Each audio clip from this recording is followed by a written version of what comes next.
Ethan had been driving for hours on the lonely coastal highway when his car sputtered to a halt. He cursed under his breath as he tried to start the engine, but it was no use. It was getting late, and the storm clouds were rolling in fast. Desperate for a place to rest, he spotted a dimly lit sign in the distance Harborview Inn. He made his way toward the motel, barely noticing the odd silence around him. The building, though old and weathered, seemed out of place in the remote location. As Ethan entered the lobby, a chill ran down his spine. The fluorescent lights flickered, casting unsettling shadows across the room. The receptionist, an elderly woman with deep, tired eyes, greeted him in a flat voice. "Room 214, she said after a long pause, handing him an old brass key. Her gaze lingered on him as if she were waiting for him to ask something. But Ethan, too tired to care, simply nodded and walked away. The hallway was unnervingly quiet. He tossed his bag onto the bed and sat down, barely noticing the strange, faint noise coming from somewhere deeper in the building. The hours passed, and exhaustion crept over him. As he lay in bed, trying to sleep, he heard a soft, rhythmic tapping from the walls. It was faint, almost like whispers, but too steady to be natural.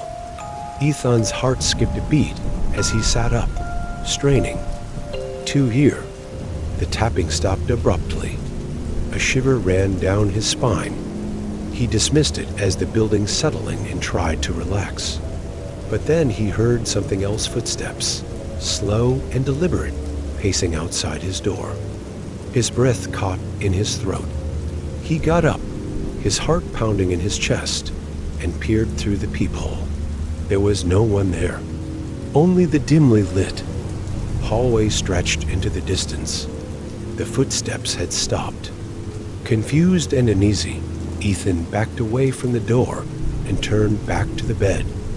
But as he did, he caught a glimpse of something in the corner of the room. A shadow, dark and swirling, clung to the far wall.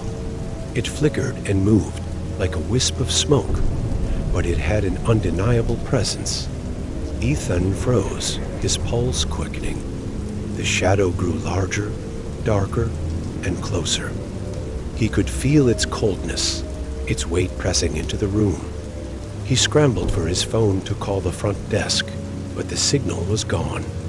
In the growing darkness, the shadow in the corner stretched toward him, its form now unmistakable a face, distorted and haunting.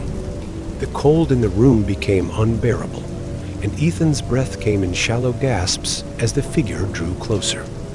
Then, as quickly as it had appeared, the shadow vanished. The temperature in the room returned to normal, but the air felt thick with unease.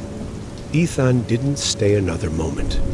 Grabbing his things, he bolted out of the room and down the hall.